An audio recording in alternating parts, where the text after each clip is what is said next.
एक बार एक गांव में झूरी नाम का एक किसान रहता था। उसके 2 बैल थे, हीरा और मोती। दोनों ही बैल हट्टे कट्टे व बलशाली थे। झूरी को उन दोनों से बहुत लगाव था। दोनों बैल भी झूरी को बहुत पसंद करते थे। हीरा और मोती का आपस में इतना लगाव था कि यदि कभी एक खाना ना खाए तो दूसरा भी घास को मुंह तक नहीं लगाता था। एक दिन की बात है, झूरी की पत्नी का भाई गया दोनों बैलों को अपने साथ ले गया।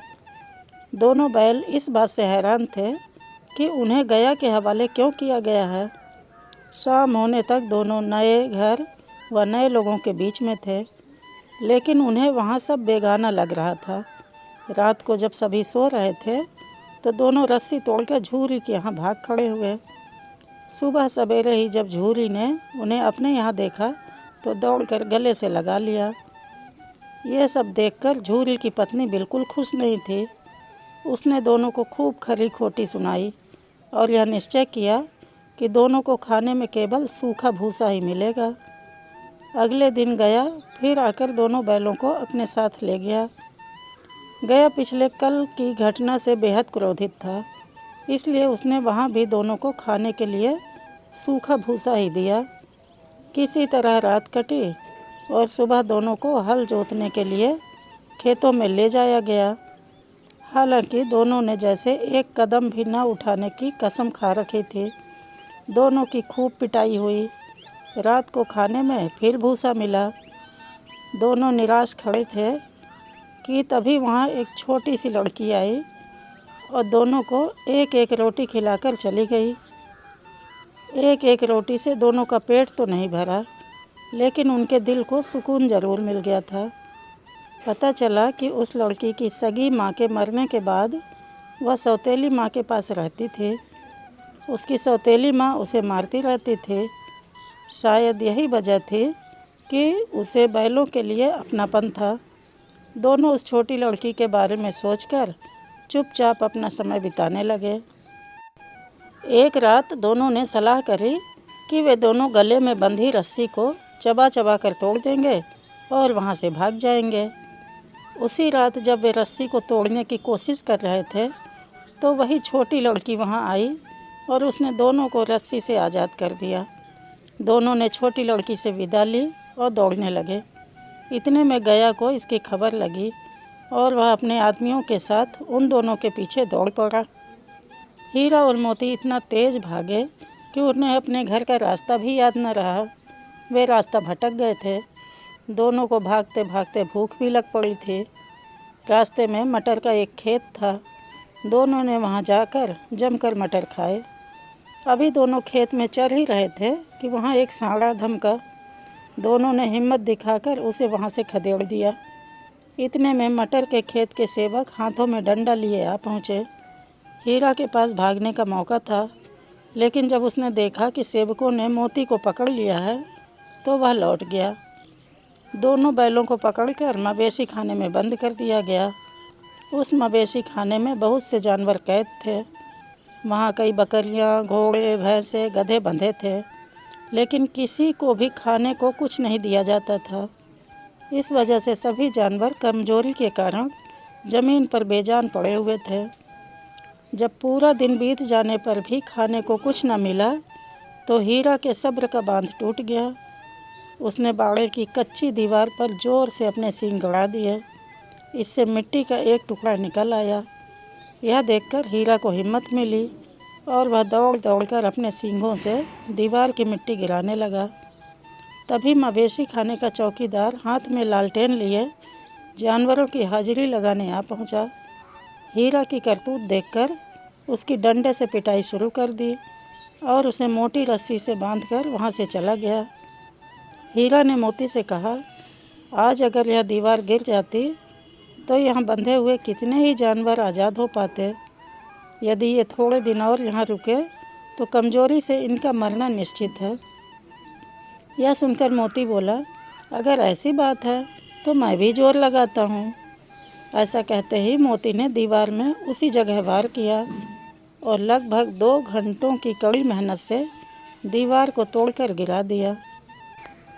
दीवार के गिरते ही घोड़े, भैंसें, बकरियां सब जल्दी से भाग गईं, लेकिन गधे वहीं खड़े रहे।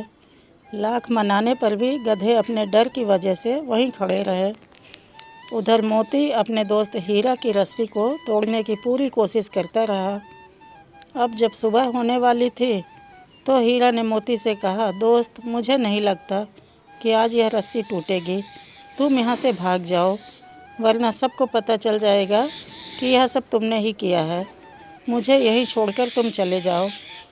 यह सुनकर मोती की आंखों में आंसू आ गए। वह हीरा से बोला, मित्र, मैं इतना स्वार्थी नहीं हूँ कि मुश्किल के इस समय में तुम्हें छोड़कर चला जाऊँ। मैं मरते दम तक तुम्हारे साथ ही रहूँगा। मुझे हर अपराध की सज़ा स्वीकार है। कम से कम इन जानवरों की जान बचाने का आशीर्वाद तो मिलेगा। इतना कहकर मोती ने गधों को सींग मारकर बाड़ी से भगा दिया और स्वयं हीरा के पास आकर सो गया। सुबह होते ही चौकीदार, मुंशी व अन्य सेवकों को जब इसकी भनक लगी तो मोती की खूब मरम्मत हुई और उसे भी मोटी रस्सी से बांध दिया गया। लगभग 1 हफ्ते तक दोनों वहीं बंधे रहे, लेकिन उन्हें खाने को कुछ नसीब नहीं हुआ। उन्हें केवल पानी ही पिलाया जाता। दोनों की हड्डियां निकल आई थी। एक दिन बाड़े के सामने उनकी नीलामी शुरू हुई, लेकिन वे दोनों इतने कमज़ोर थे कि उन्हें खरीदने के लिए कोई तैयार ही नहीं था। तभी एक आदमी सामने आया और दोनों बैलों को टटोलने लगा। मुंशी से कुछ मोल भाव करने के बाद वह उन दोनों को लेकर चल पड़ा। दोनों बैलों की नीलामी हो चुकी थी। हीरा और मोती दोनों डरे हुए थे। उनसे चला भी नहीं जा रहा था, लेकिन डंडे के डर से बेचारे उस आदमी के साथ साथ चलने लगे।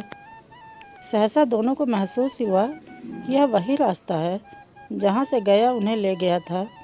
वही खेत, वही रास्ता और वही कुआं तो है जहाँ पर वे हल जोतने आया करते थे। अब उनकी सारी थकान दूर होने लगी और वह दोनों तेज तेज चलने लगे। जैसे ही उन्हें अपना घर और अपने बांधे जाने की जगह दिखाई दी, दोनों भागकर उस ओर चल दिए।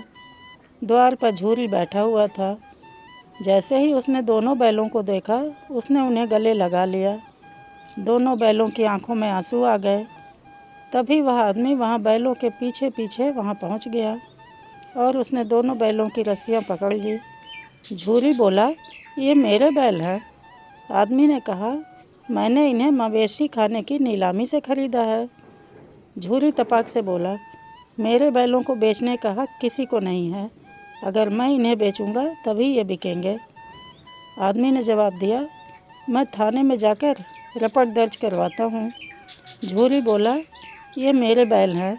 इसका सबसे बड़ा सबूत यह है कि यह मेरे द्वार में खड़े हैं। फिर उस आदमी ने आव देखा न ताव और बैलों को अपनी ओर खींचने लगा। तब दोनों बैलों ने भी उसे अपने सींगों से खदेड़ दिया और गांव से दूर भगा दिया। इतनी देर में दोनों बैलों के लिए भूसा, दाना और चारा भर दिया गया। हीरा और मोती दोनों मिलकर चारा खाने लगे। झूरी साथ में खड़ा उन्हें सहला रहा था। तभी झूरी की पत्नी भी अंदर से आई और उसने दोनों बैलों के माथे चूम लिया और खूब प्यार किया। कहानी से सीख। इस कहानी से हमें 2 बातें सीखने को मिलती हैं। पहली यह कि हमें अपनी स्वाधीनता के लिए अपने अंतिम समय तक संघर्ष करते रहना चाहिए। दूसरी सीख यह मिलती है कि हमारे जीवन में चाहे कितनी भी मुश्किलें क्यों ना आए, लेकिन सच्चे दोस्त हमेशा साथ निभाते हैं।